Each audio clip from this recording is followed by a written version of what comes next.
नमस्कार, इतना स्वदेश में आपका स्वागत है। मैं हूं मनीष गिरी और आज से हम बजट के कह सकते हैं खास शो की आगाज़ कर चुके हैं और आज से हर रोज़ आप बजट पे कुछ न कुछ नया देखेंगे। वैसे तो लगातार बीते 10 दिनों से आप देख रहे हैं कि बजट पे हम इतना स्वदेश पे एक से बढ़कर एक एक्सक्लूसिव खबरें आपको बता रहे हैं, लेकिन आज से कमाई के कई सारे मौके आपको बताए जाएंगे क्योंकि बजट आ रहा है। कुछ दिनों का बात है, बजट आने में कुछ दिन बचे हुए हैं, तो कहीं ना कहीं एक बड़ा ट्रिगर है। कह सकते हैं कि बिजनेस वर्ल्ड की सबसे बड़ी घटना होती है और इसका असर न केवल कुछ स्टॉक्स पे बल्कि बहुत सारे सेक्टर्स पे होता है। आम आदमी की ज़िंदगी के साथ साथ बहुत सारी कंपनियों पर भी इसका असर होता है।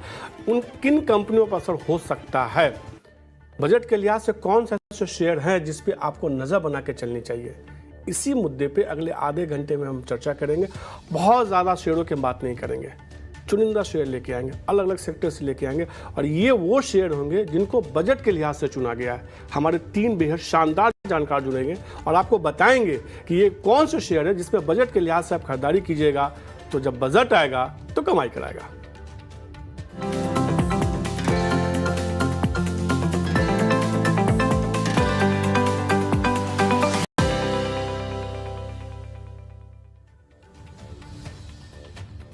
तो बजट आएगा कमाई कराएगा, बिना देरी किए इसको शुरू करते हैं क्योंकि हमारे साथ 2 जानकार जुड़ चुके हैं। 3 जानकार होंगे लेकिन 2 जुड़ चुके हैं। अविनाश गुरक्षर जुड़ चुके हैं और विवेक कारवार जुड़ चुके हैं। आप दोनों को मेरा नमस्कार सीधे तौर पे और शुक्रिया इतना स्वदेश को समय देने के लिए। एक बड़े टॉपिक और कह सकते हैं ना कि हर साल की एक बड़े इवेंट के से पहले उस इवेंट के जरिए कमाई के मौके को खोजना आसान नहीं होता है और उसमें भी जब बहुत सारे सेक्टर्स को लेकर चर्चा हो, उसमें से कुछ शेयरों को बतौर मोती के तौर पे चुनना बहुत मुश्किल होता है। लेकिन कहते हैं ना कि हर जगह कुछ ऐसे बेहद शानदार लोग होते हैं जो ये काम बड़ी आसानी से करते हैं और अविनाश जी और विवेक जी यही आज हमारी मदद करने वाले हैं। अविनाश सर, समान तौर पर तो ये कहने को इंटरिम बजट है पर यह बजट ही है क्योंकि हमने ट्रेंड देखा है, चाहे 2019 का बजट देखिए, उसके पहले का बजट देखिए, बहुत बड़े अनाउंसमेंट होते हैं और सीधे तौर पे कई सेक्टर्स और शेयर्स पे इसका असर देखने को मिलता है। कैसे देख रहे हैं आप इसको? Good afternoon Manish. देखिए, पहली बात तो आपने सही कहा कि ये बजट जो है ये वोट ऑन अकाउंट का बजट होगा, तो इंटरिम बजट है। तो जो दूसरा बजट होगा जो इलेक्शंस के बाद के नतीजों के बाद आएगा, वहां पे एक्चुअल पॉलिसीज को इम्प्लीमेंट किया जाएगा। बट एक बात तो क्लियर है कि जो इंटरिम बजट भी आएगा उसमें जो अनाउंसमेंट्स गवर्नमेंट करेगी, उसमें एक बात तो क्लियर है कि जो सेक्टर्स फोकस में रहेंगे वो ऑब्वियसली ऐसे सेक्टर्स रहेंगे जहां पे मार्केट्स बहुत क्लोजली वॉच करेगा, क्योंकि इलेक्शन के बाद जब नई गवर्नमेंट आएगी तभी वो पूरे उन डिसीजंस को और इन पॉलिसीज को इम्प्लीमेंट करेगा। तो इंटरिम बजट उस पॉइंट ऑफ व्यू से काफी इंपॉर्टेंट है क्योंकि मार्केट को काफी अच्छे सिग्नल्स पहले से ही पता चलेंगे और मार्केट में यही सिग्नल्स आपको शेयर के प्राइसेस में खरीदने में मौके देंगे।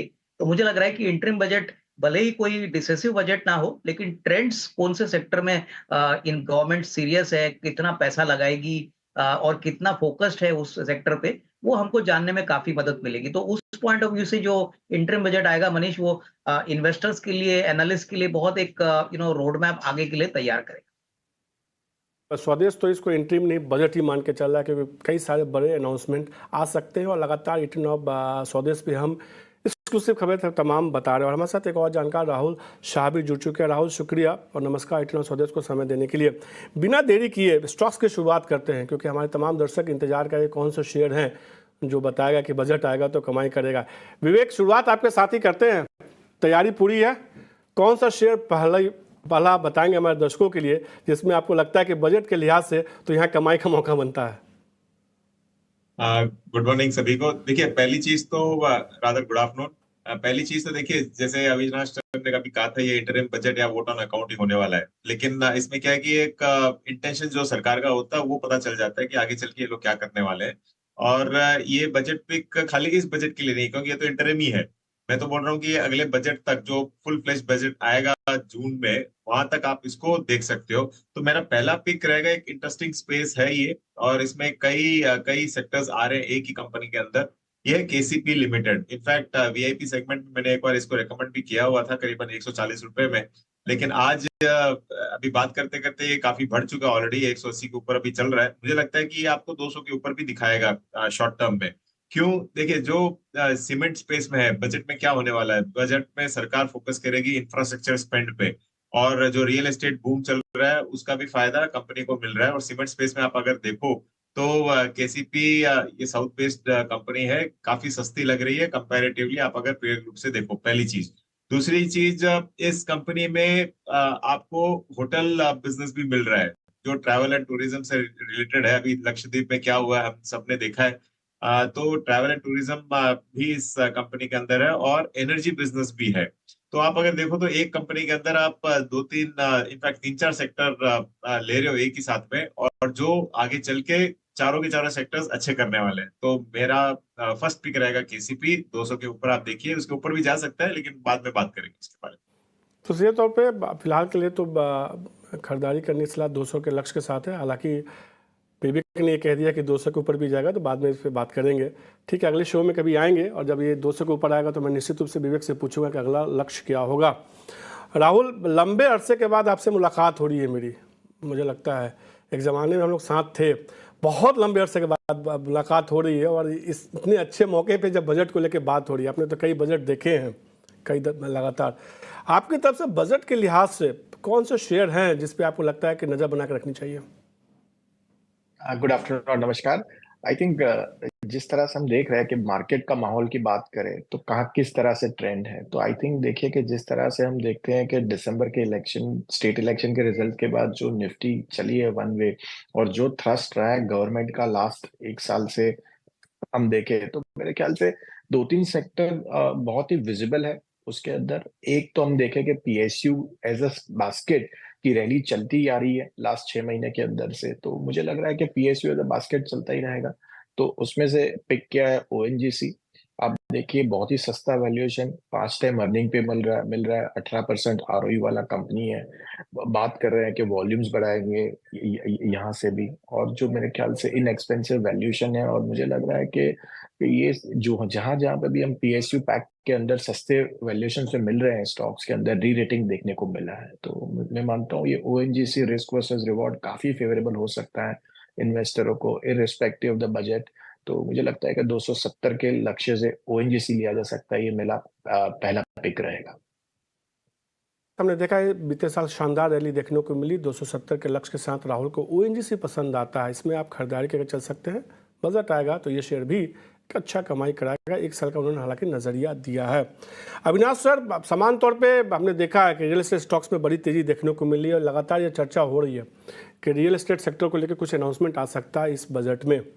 आपकी तरफ से पहला पिक्स क्या रियल एस्टेट से कोई शेयर? में हमको पहले बात स्टॉक बताने के पहले मैं बता दूं कि हम पॉजिटिव क्यों है, क्योंकि हमको लग रहा है कि गवर्नमेंट हाउसिंग और रियल एस्टेट ऐसे सेक्टर्स है जो बहुत बड़ी मात्रा में एम्प्लॉयमेंट जनरेट करते हैं, और हाउसिंग एक बहुत बेसिक नीड है। तो इस बजट में हमको लग रहा है कि जो अफोर्डेबल हाउसिंग है, मिडिल क्लास हाउसिंग है, वहां पे तो फोकस रहेगा ही, बट जो लग्जरी सेगमेंट है वहां पे जो तेजी आ गई है उसमें भी गवर्नमेंट चाहेगी कि उनको भी थोड़ा सा इसका बेनिफिट मिले। और जो कंपनी मुझे पसंद है वो अनंतराज है। देखिए अनंतराज में मैं पहले भी आपके चैनल पे बता चुका हूँ कि ये एक यूनिक रियल एस्टेट कंपनी है जो डेटा सेंटर में और रियल एस्टेट में काम करती है। रियल एस्टेट की बात करें तो इनके पास करीबन 100 एकड़ जमीन है गुड़गांव में। गुड़गांव मार्केट पिछले 6 से 12 महीने में बहुत तेजी से ग्रो कर रहा है। प्राइसेस भी 25-30% से बढ़े हैं। और इनका जो बिजनेस मॉडल है, यहाँ पे हमने देखा है कि ये ज्यादातर विलास, बंगलोज और प्लॉट्स बेचते हैं। तो इनके लिए काफी अच्छी बात है कि सारे एवेन्यूज से रेवेन्यू आ जाता है। डेटा सेंटर की बात करें मनीष, तो ये बहुत यूनिक बिजनेस है। इनफैक्ट अभी सनराइज सेक्टर माना जाता है। करीबन 300 मेगावाट की कैपेसिटी तो अभी उन्होंने ऑलरेडी लगाई है। करीबन 24 मेगावाट मार्च से ऑपरेशनल हो चुकी है। और हमको लग रहा है कि इस साल कम से कम 230-235 करोड़ का प्रॉफिट आएगा, जो पिछले साल 150 करोड़ था। और अगले साल दैट इज FY25 की बात करें तो 350 करोड़ का प्रॉफिट आने की अपेक्षा है। तो ये बहुत ही स्ट्रॉन्ग ग्रोथ है। और दूसरे रियल एस्टेट कंपनीज के मुकाबले में मुझे लगता है पहले तो बिजनेस मॉडल रोबोस्ट है और ग्रोथ यहाँ से और भी अच्छा होगा। तो करीबन 375 का पहला टारगेट लेके 318-19 जो भाव चल रहा है, इसको खरीदने का मौका समझ लीजिए। तीसरा क्वार्टर काफी स्ट्रांग होगा, लेकिन आने वाला साल भी इससे काफी अच्छा होगा। तो ये डेफिनेटली एक पोर्टफोलियो पिक रहेगा। तो यहाँ पे जरूर थोड़ा निवेश करने की सलाह रहेगी।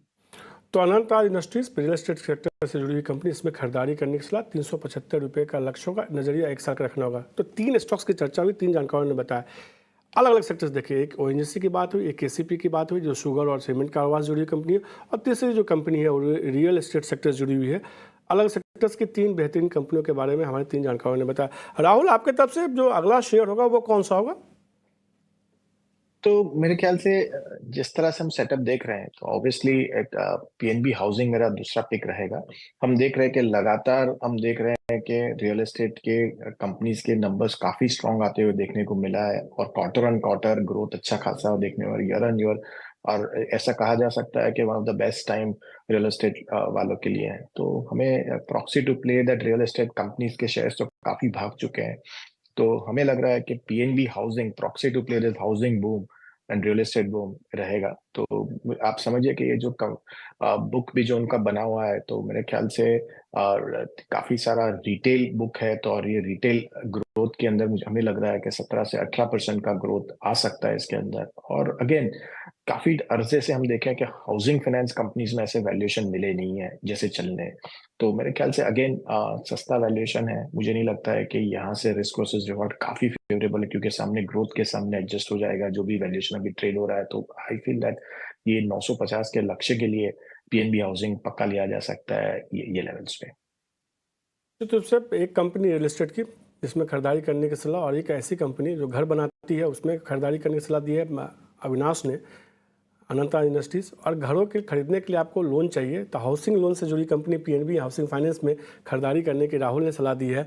आप उसमें खरीदारी करके चल सकते हैं। 960 रुपये तक का लक्ष्य देखने को मिल सकता है। विवेक, इससे जुड़ा हुआ कोई सेक्टर इसके साथ, या किसी और सेक्टर की आप बात कर रहे हैं आप? ओके, मैं तो दूसरी कंपनी बोलने वाला था, लेकिन एक मेरा तीसरा पिक पहले बोल देता हूं मैं।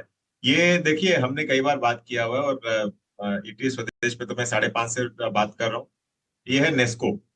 अब आप अगर देखो तो ये काफी बढ़ के अभी 980 के आजू बाजू चल रहा है, और मुझे लगता है कि इसको आपको लेना चाहिए 1000 के ऊपर के टारगेट के लिए। बहुत समय के बाद कंपनी इनफैक्ट फोकस में आ गई है एनालिस्ट के, और काफी एनालिस्ट अभी रेकमेंड भी करने लग गए हैं। तो मुझे लगता है कि मैं थोड़ा अर्ली पिक किया था और उसका फायदा मिल रहा है। अब कंपनी क्या करती है? कंपनी रियल एस्टेट में है, और इनफैक्ट इनके बुक्स में कैश है करीबन 1600 करोड़ का, और वो कैश यूज करके ये लोग एक और पार्क, आईटी पार्क बना रहे हैं, जहां पे इनको रेंटल इनकम अगले क्वार्टर से हो सकता है कि चालू हो जाए। कंपनी और भी है इसमें, माइस सेगमेंट का जो एग्जीबिशंस में भी है कंपनी। तो माइस सेगमेंट है जो मीटिंग्स, इंसेंटिव्स और कॉन्फ्रेंसेस का जो होता है कॉर्पोरेट्स की तरफ से, उनमें भी एक अपटिक है। तो मुझे लगता है कि काफी स्ट्रॉन्ग बेट हो सकता है ये आगे चल के आपको 1000 के ऊपर दिखेगा। और ऐसे डिस्क्लोजर देखिए, मेरे पास पर्सनल होल्डिंग है इसका, और क्योंकि आप जो रिलेटेड मांगे तो ये ऑलमोस्ट रियल एस्टेट कंपनी हो गई एक तरीके से। तो थोड़ी डिफरेंट काइंड ऑफ कंपनी है, लेकिन हाँ, रियल एस्टेट अगर दिखाता है तो इसका प्रॉपर्टी वैल्यू भी आपको बढ़ते हुए दिखेगा।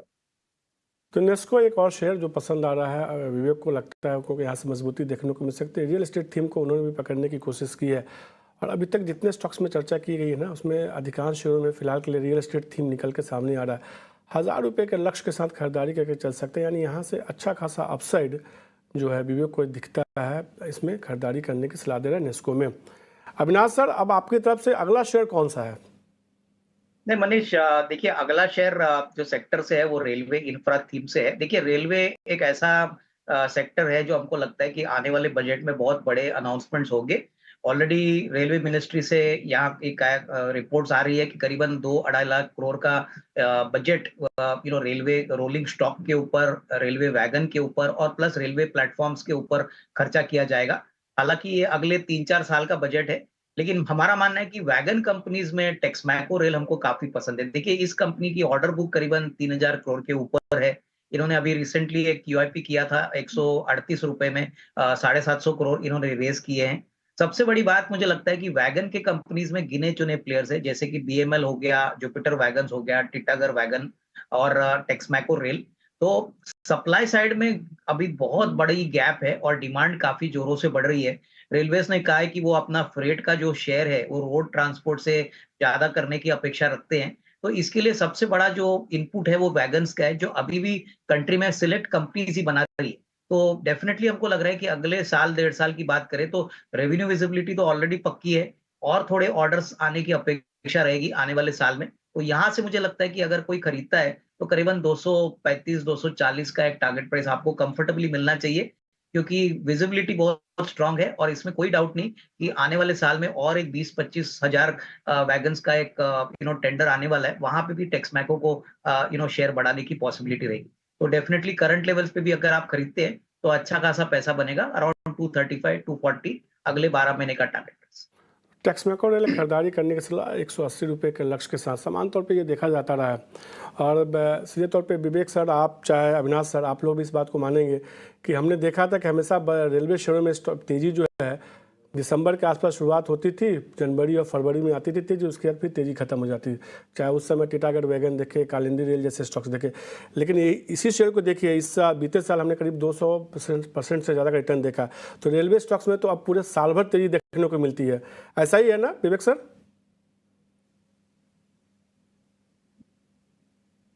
सॉरी, मेरे से पूछ रहे हैं आप? जी जी। हाँ, नहीं देखिए, रेलवे, जब रेलवे बजट अलग से हुआ करता था तब काफी इनफैक्ट इन्वेस्टर्स नुकसान करते थे उसमें, क्योंकि प्री बजट रैली के लिए वो लोग लेते थे और फिर पोस्ट बजट उसमें फंसते थे। लेकिन पहली बार ऐसा हुआ है कि जो सरकार का फोकस है रेलवे इंफ्रास्ट्रक्चर को डेवलप करने में, बहुत ही मतलब एकदम कॉन्सेंट्रेटेड फोकस है। इसके कारण आगे चल के भी ये रेलवेज और डिफेंस तो एक ऐसा सेक्टर है जहाँ पे सरकार यहाँ से भी आपको हो सकता है कि अगले बजट में वापस कई लाख करोड़ अनाउंसमेंट करे। तो डेफिनेटली लॉन्ग टर्म बेट के लिए दोनों ही अच्छे हैं। एक चीज़ और मुझे पूछना है रेलवे स्टॉक्स को लेकर, चूंकि हमने बीते साल बहुत अच्छी रैली देखी है और आपके पास तो 2 दशक से ज़्यादा का अनुभव है बजट को कवरेज करने का। हमने देखा है कि रेलवे स्टॉक्स में एक ट्रेंड जो है, जैसा कि मैंने बताया है कि 3 महीने की तेज़ी, उसके बाद पूरे साल भर गिरावट देखने को मिलती थी। अब ये ट्रेंड बदल गया है। मुझे 30 सेकंड में बताइए मेरे दर्शकों कि ये ट्रेंड बदला क्यों, क्योंकि कई सारे दर्शकों ने ये सवाल पूछा है हमसे रेलवे स्टॉक्स को लेकर।